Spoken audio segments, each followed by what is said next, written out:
All right, so we're gonna talk a little bit about developing policies and procedures for your organization, mainly around cybersecurity. But this kind of works for any policies and procedures that you may want to look at. But here's a little bit about me. I'm not as young as I think I look, but I've been doing this for a few years. Started building PCs for a little shop in town, and decided that I didn't like working with people's home devices, and got into system administration.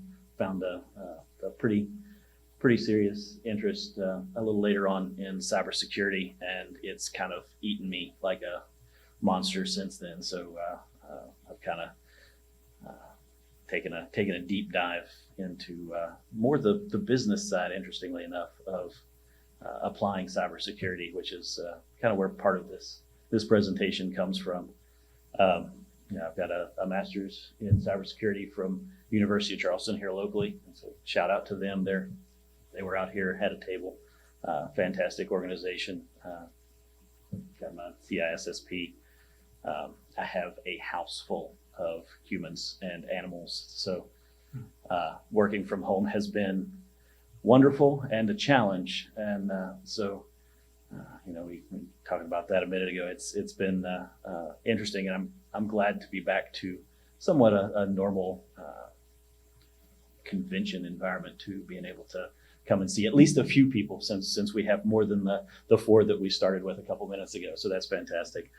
And then this is my favorite time of year, because we have all the haunted houses popping up, and I help to operate one here locally. So when I leave here, this shirt will turn into a purple demon running around scaring kids, children, grown men to pretend like they're not scared. So I know everybody's looking forward to whatever they're going to do this evening for the rest of their Saturday evening. Me, I'm going to go run and scare people. So, all right.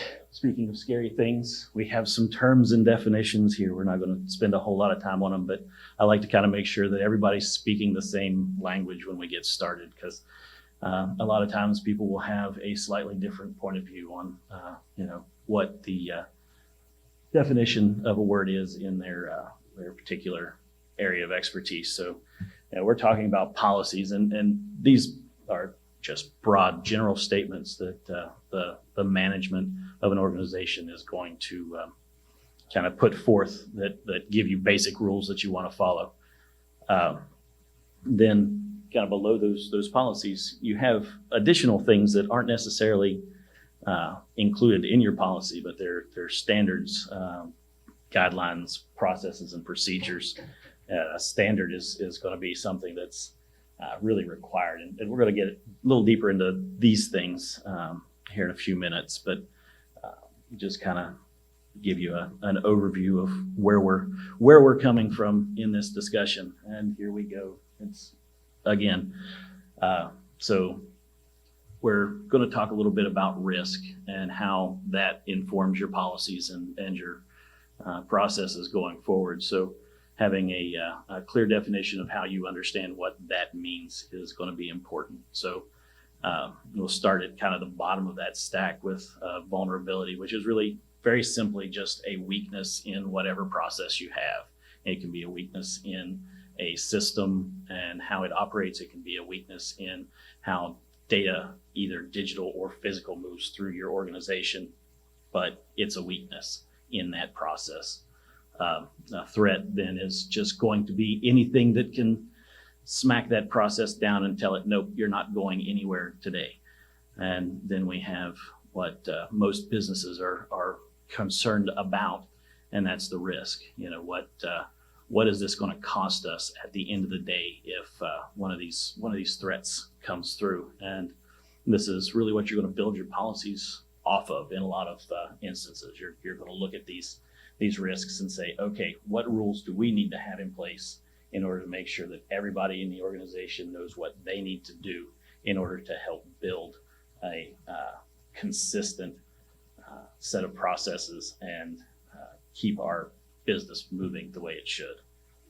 So, but the question everybody really kind of asks is, is this important? Do these actually keep me safe? Do they actually keep our data safe? Our policies, what do the job? And kind of the answer to that is sort of. You've got certain business needs for policies. The first one that pops into most people's minds is going to be that compliance requirement. So, the GLBA, the HIPAA, the SEC requirements, any of those things that if one of those auditors walk into your office and start asking you questions and they say, okay, let me see your policies for this, that, and the other thing, and you don't have them, they're going to say, okay, well, that's number one, and they're going to start down the list. Usually there are fines involved with a lot of those lacks in having those policies even just in place and not just in practice. That comes in a little later, because if you have a policy that's not in practice, it can be just as dangerous as not having that policy at all. But these policies, they're there not only to satisfy regulatory requirements, but to codify and reinforce the management support of cybersecurity and that kind of culture of making sure that everybody knows and understands what their role is in helping to support the security of the organization.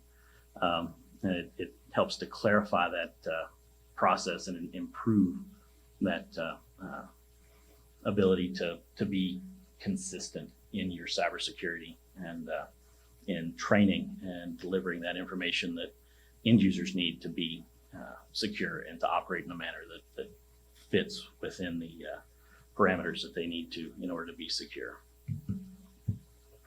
So.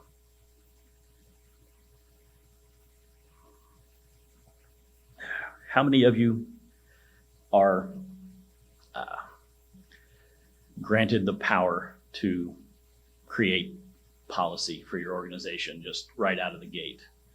You're the policy person that signs off and says, "Yep, this is organization wide. We've got two." Well, that's impressive. Usually that's not the case for any of us. Usually there's a board of directors or some other folks in the C-suite that have that power. So your first step is going to be, if you're trying to provide develop a new policy for your organization, is to figure out who in your organization you have to go to in order to get that approved, and then not just find somebody who's going to be able to approve that, but find some people in those positions that are going to support you, because without that managerial support, that executive support, your policies may not have any teeth. Your end users are going to probably push back against anything that makes their day harder, right? I mean, that's the reason why most of us have less hair than we did yesterday, is because our end users and the folks that we work with just absolutely hate having their jobs disrupted by what we do. So having that support is going to be a pretty big deal. And then we're going to use that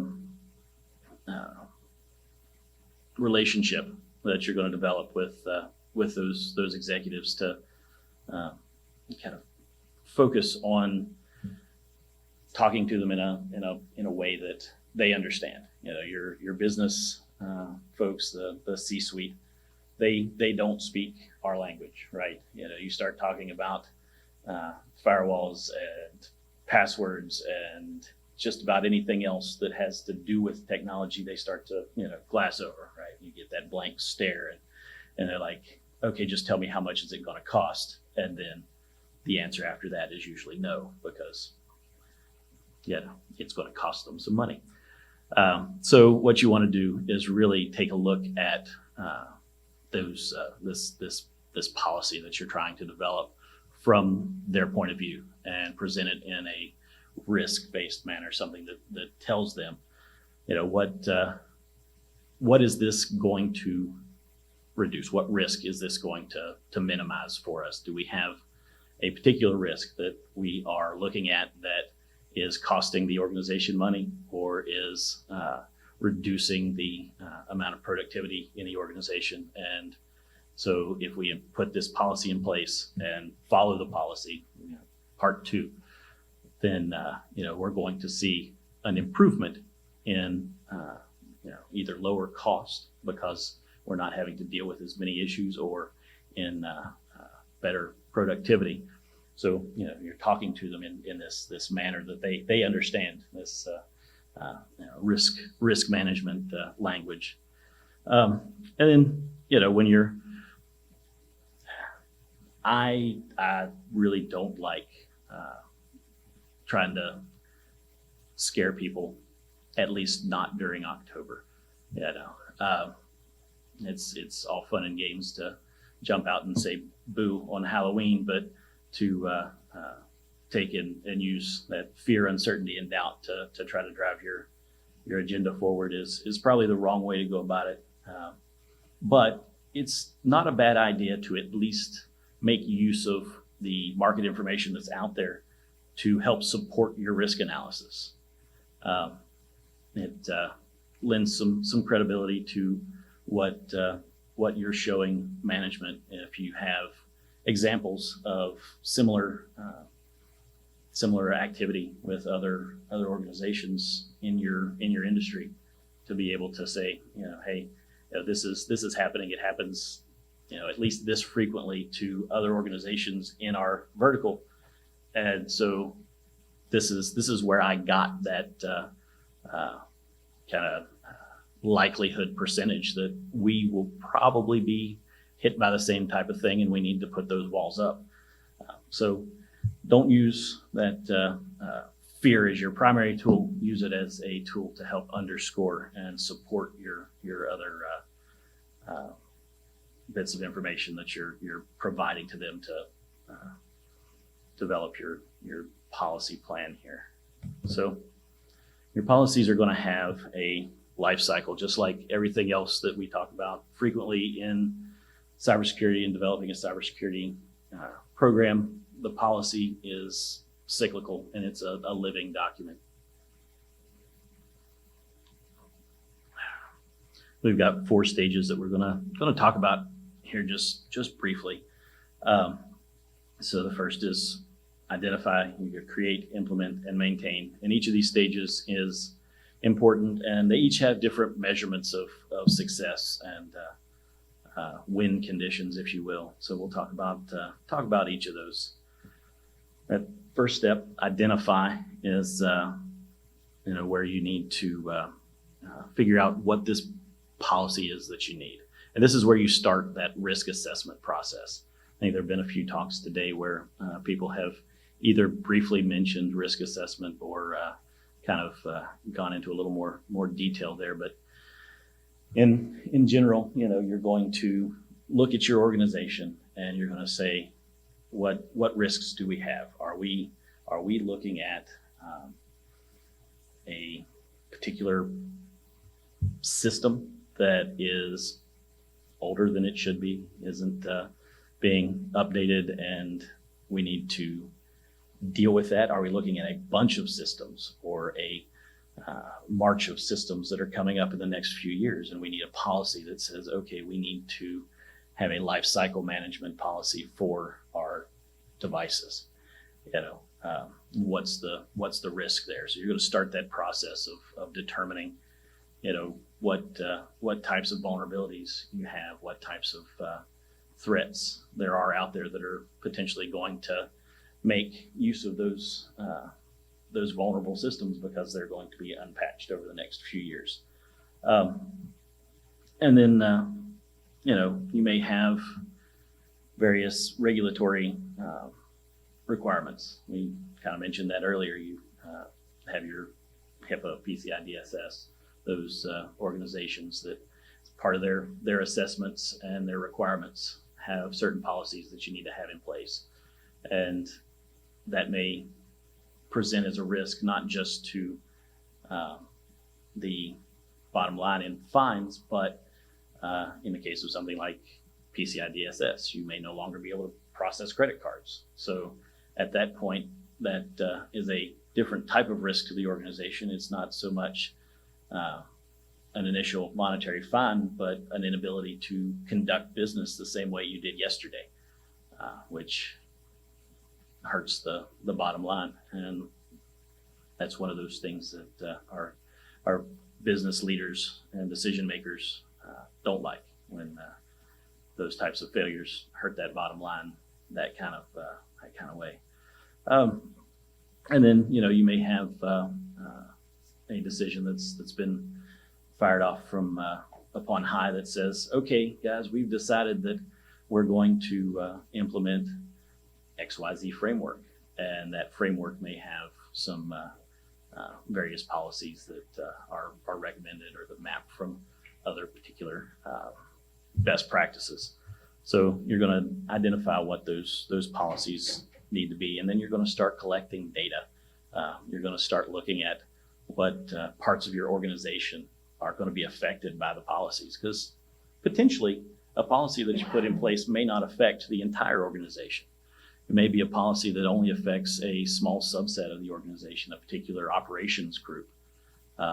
So you want to kind of figure out what that scope is, and also determine the assets that are within that scope that policy is going to affect, and then find out who is an expert on those things. Because even though most of the folks we work with may think that we know everything about what's going on in the organization, we really don't.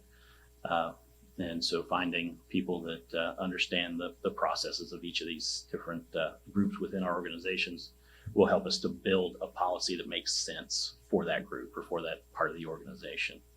And then, if you're not the person who's actually going to write this policy, you may have input into it, but maybe somebody who's better at it than we are.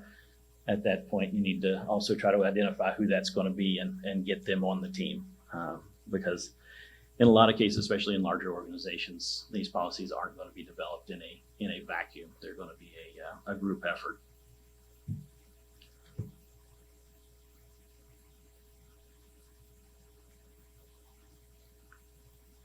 So this one may seem a little intuitive, but the next step is going to be to actually create that policy. And I've got a quote here from Gartner that I want to read, and it's their definition of what a policy actually is, especially specifically a cybersecurity policy. The Gartner says a cybersecurity policy defines and documents an organization's statement of intent, principles, and approaches to ensure effective management of cybersecurity risks in pursuit of its strategic objectives. That's very flowery language for saying it's a very broad, basic rule that says this is how we want to do things, or this is what we want you to do, but we're not going to tell you exactly how to do it yet.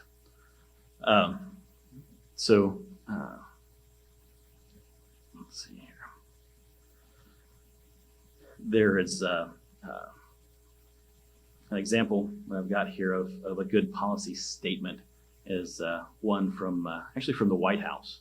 They're great at being, federal government, great at being super vague. It's the perfect policy statement. So this is from the executive administrative branch. It's the policy of my administration that the prevention, detection, and assessment of and remediation of cyber incidents is a top priority and essential to national and economic security. The federal government must lead by example, and all federal information systems should meet or exceed the standards and requirements for cybersecurity set forth in the issued pursuant to this order. So that's a really long bunch of words that say almost nothing, but it's a perfect policy. It tells the person who's reading this policy that our intent from the top is that we're going to try to be as secure as possible and we're going to follow a set of standards that we'll tell you about later. So those standards that come behind that are things like your incident response plan, your system hardening SOPs. Those are the things that support your policy at that point. So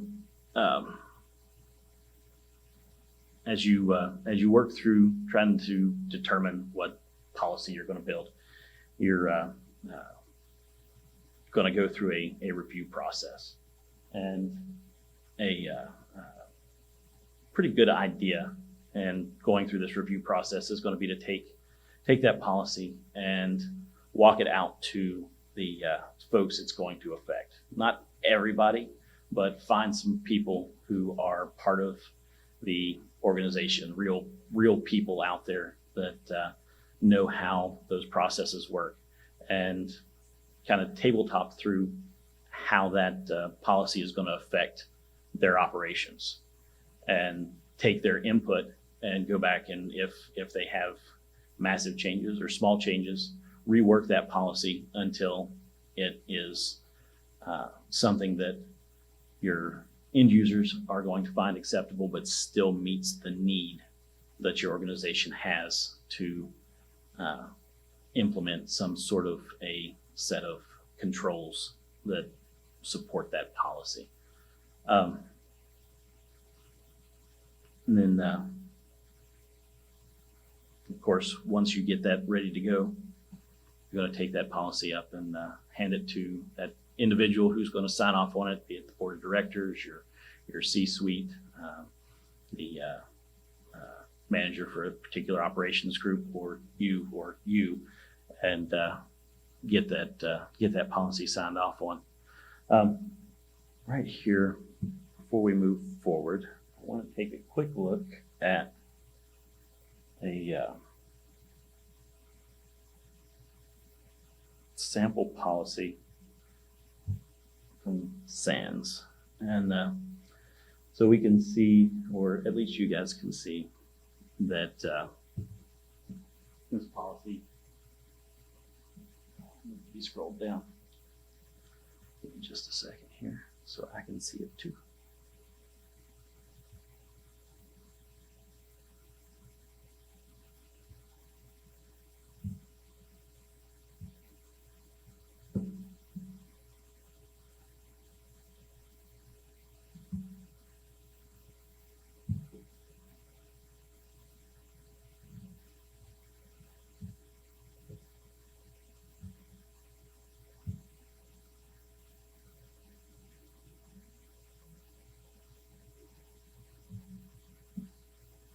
Okay.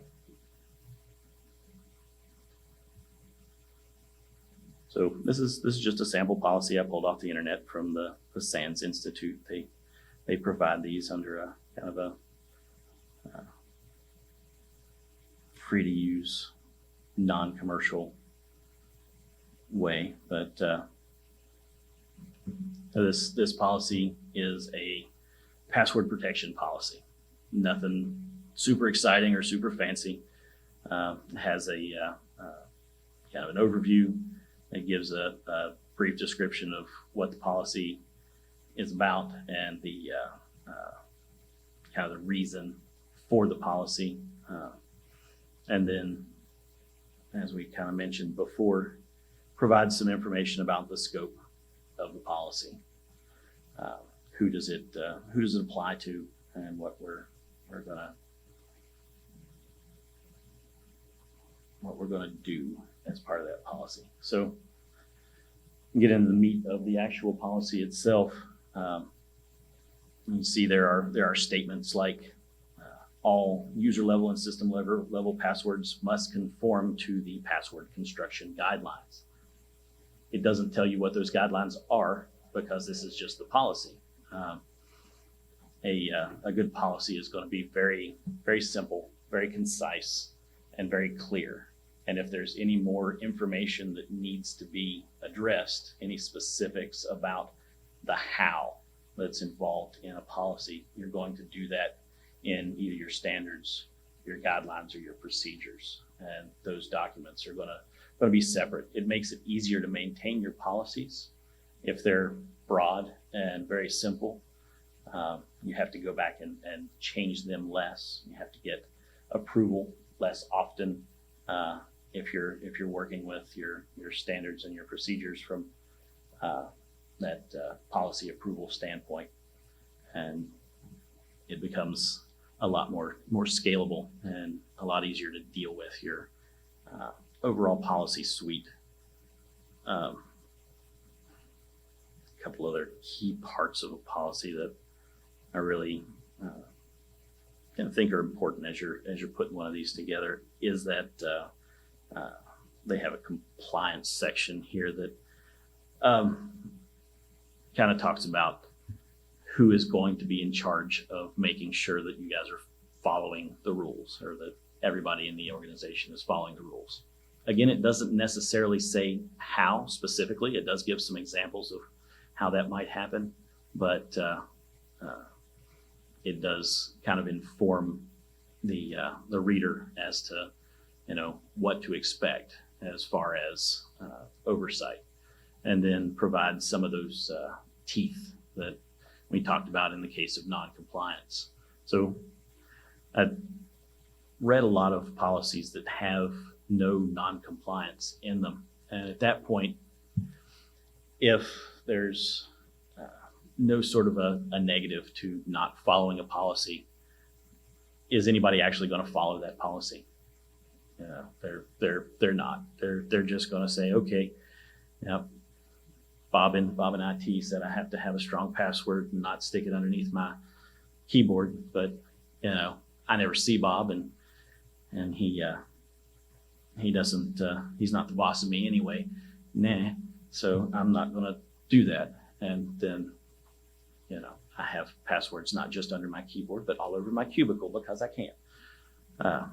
So it's important to have that extra little that extra piece, that extra non-compliance piece in your policy, or there's a pretty high likelihood that it's never going to be followed. The other piece of that is that managerial support, or the executive support that we talked about a little earlier. Because if they're not willing to put their weight behind those disciplinary actions, again, the words on the paper don't mean much. So you've got to have that backing of the folks that have the power to bring that hammer down, as it were. Or again, the policy is almost useless. And then they mentioned the password construction guidelines that were talked about before as a document to reference in developing your passwords. And there's a revision history in here. One of the sections that is missing in this particular policy is a definitions section, a terms section. This particular policy, where it sits as a template, doesn't really have a lot of terms that I would think people might not know, but it's important, again, to think about your user base and the people that are going to be reading this policy and needing to comply, and making sure that they understand the language that you're using. And that goes back to making sure that the policy is clear and concise, and using as simple terms as possible, so that it's understandable to anybody that picks it up and reads it.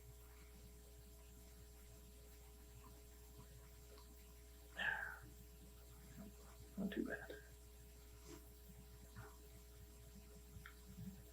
All right, so we'll switch back to the slides here.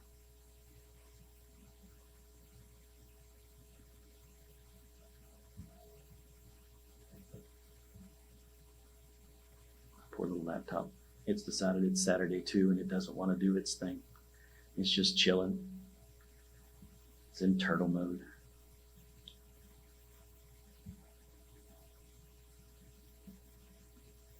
Don't look at my cluttered desktop. It's terrible.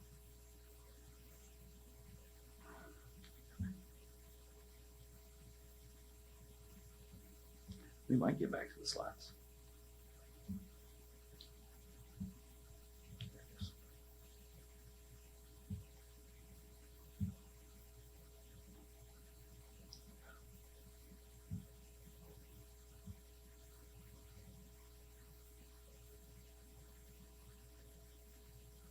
There we go.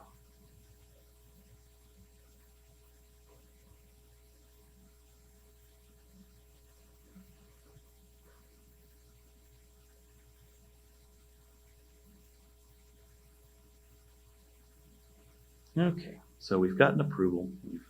We've gotten everybody so that they like the policy, and it's going to be sent out there into the world. How are you going to get it out there into the world? It's time to implement the policy. Are you just going to drop it in a folder and say, okay, guys, this is our new policy. Have fun with it, or are you going to have a plan for making sure that everybody in the organization knows that there's a new policy available? So at this point, you really should have, or should already have, a plan for distributing the policy. You are going to want to know where you're going to store it. That's great, but you may also want to make sure that you send at least an email out to everybody and say, hey, we've got this new policy. Please go out and read it. Please, please, please. How many people are going to actually go read the policy after you do that? Yeah, at least they know it's there, right? And if they want to know, they can. Well, that's you've at least distributed the policy and communicated it, but it's important to also make sure you train your folks on the existence of that policy. Train them so they understand the purpose of the policy, not just the policy itself. People tend to accept things when they understand the why something exists a little easier, as opposed to, it doesn't matter why, mommy and daddy just said so, right? So as part of that training about the policy and of course any additional processes and standards that may support that policy, that you make sure that they're not only aware, but they understand what that policy is for, what it's supposed to help improve. And then test folks on that. Some of the larger organizations, their only choice really is going to be to try to send out some standardized types of testing. Answer these questions at the end of your training session, and make sure that you pass with at least a 70% or better, and you've been trained on our new policy. But some of our smaller organizations get to have a little more fun with it.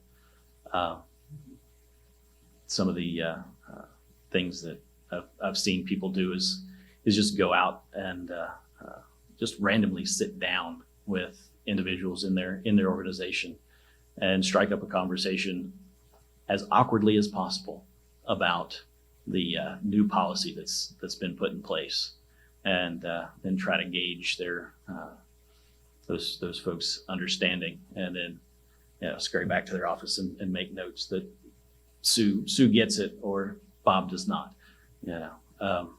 But make sure that you know that at the very least everybody that's received that training has at least a base level understanding of the what and the why of the new policy.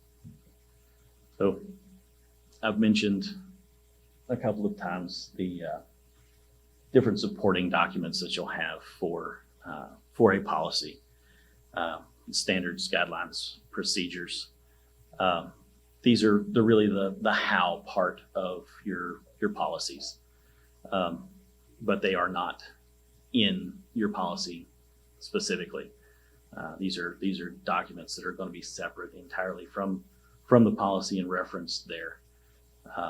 So you've got kind of at the middle the multiple policies or multiple processes and procedures that your organization has that are necessary in order to support this new policy.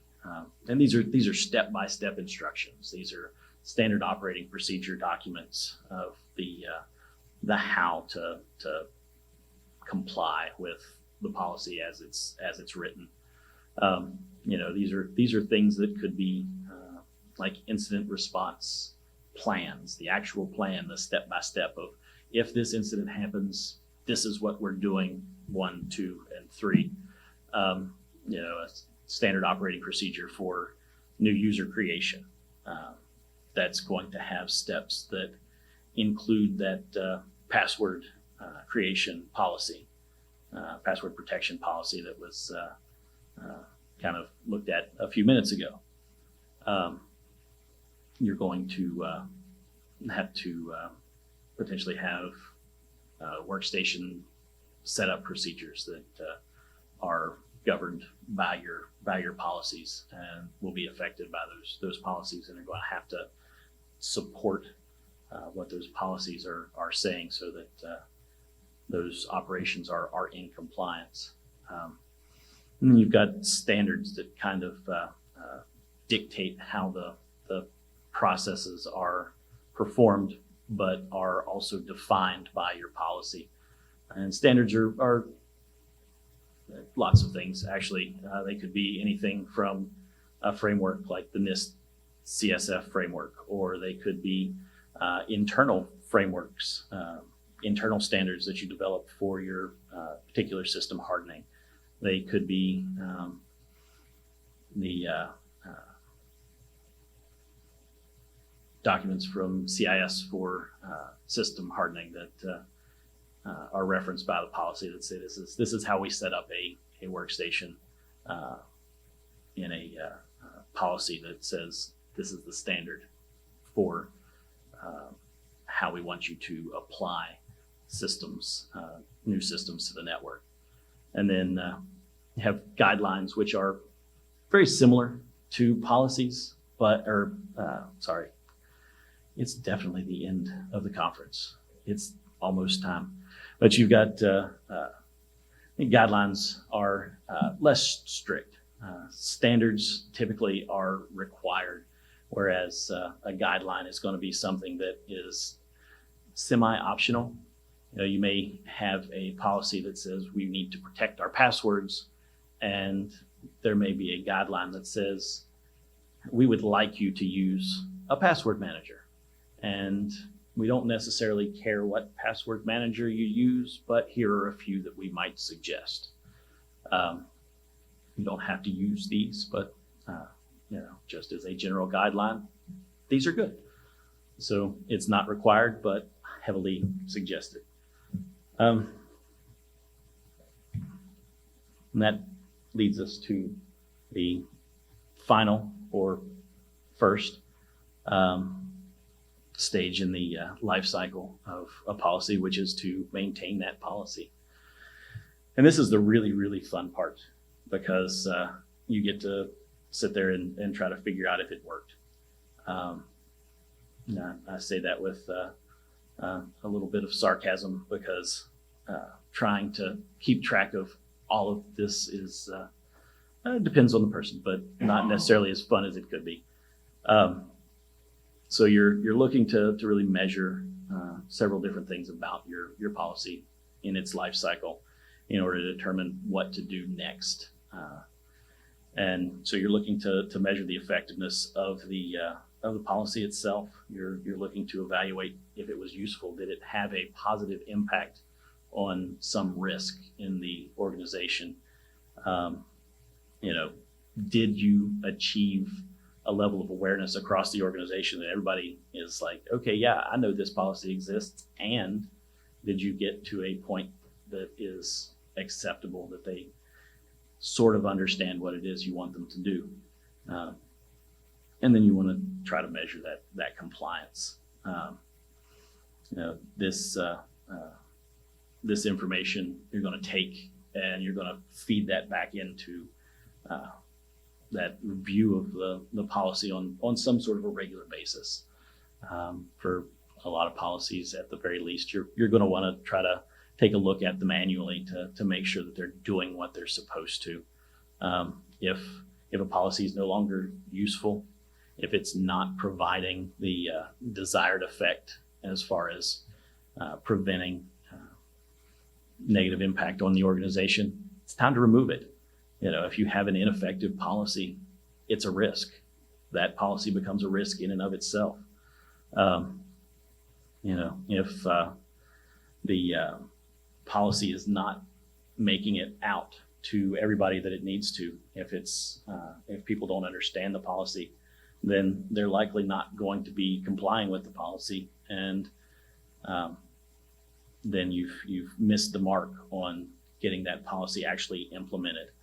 And at that point, you don't necessarily need to reevaluate the policy, but potentially your distribution plan or your policy training plan for making sure that people know and understand what's going on with the policy. And then that process kind of starts all over again. There are a couple of quick things because we're getting kind of towards the end. I wanted to show you guys just as some places to maybe get started, because sometimes determining where to start with policy is difficult. That first step going through a risk evaluation is difficult. So you end up needing to find at least somewhere to get a good start. Let's see if I can get this back over. So kind of mentioned the CIS framework a little earlier, but this is a neat little document from the MSISOC that maps some SANS policy templates to various NIST framework items. And it's super simple and gives you a real quick place to start if you're trying to implement the NIST framework in your organization, or at least parts of the NIST framework in your organization that makes sense. So you see that they're in green. Can you guys see that? Is it big enough? Yeah. Okay, cool. So you see there in green the actually a link to the SANS policy template that you can start to build that policy from that fits your organization. And then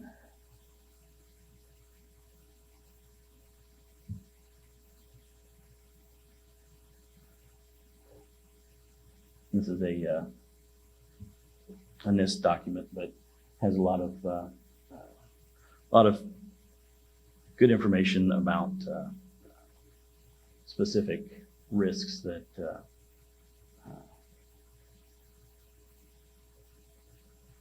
are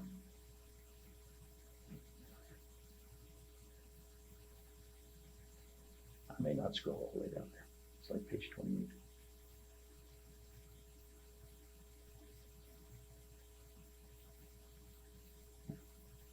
Anyhow, so this document kind of provides a look at the different areas that oh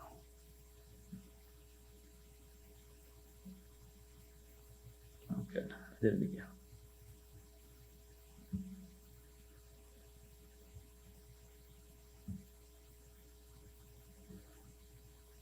Much easier if I can see too, right?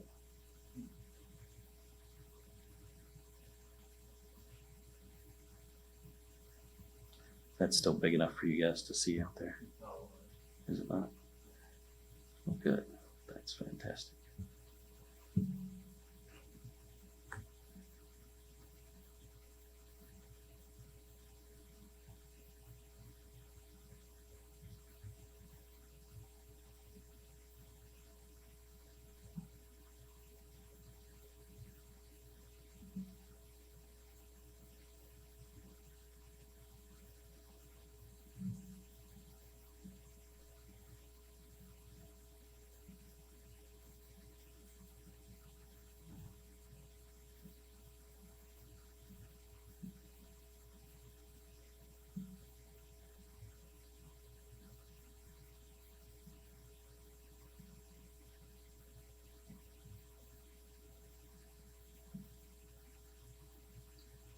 go. All right. So I found this really kind of a helpful document because it kind of gives you a starting place for at least some ideas of what types of controls you may want to implement, and at a high level. Here we go. At a high level, what those risks may be. So, right here they're discussing access control, and they provide a little bit of information about what basic security requirements they have for protecting controlled unclassified information that could be really applied to just about any organization. That this first item is almost a perfect example of a policy statement, which is to limit system access to authorized users processing and acting on behalf of authorized users. Very general, but gives you a place to start, and it provides you some information as to the why that control is important, and provides you a jumping off point. So don't be afraid to go searching the internet and looking for things like this that help to get you started in developing your policies, because sometimes the hardest part in any of this is finding that starting point. That's all I've got for you guys today. You guys have any questions for me, or are you just ready to run screaming from the building and get a burrito? Yeah, one thing that I do, you were talking about going out to the website, mm-hmm. is, I talked about before we started this that I'm in the accounting sector. So one thing I do is I look for this policy accounting, right, and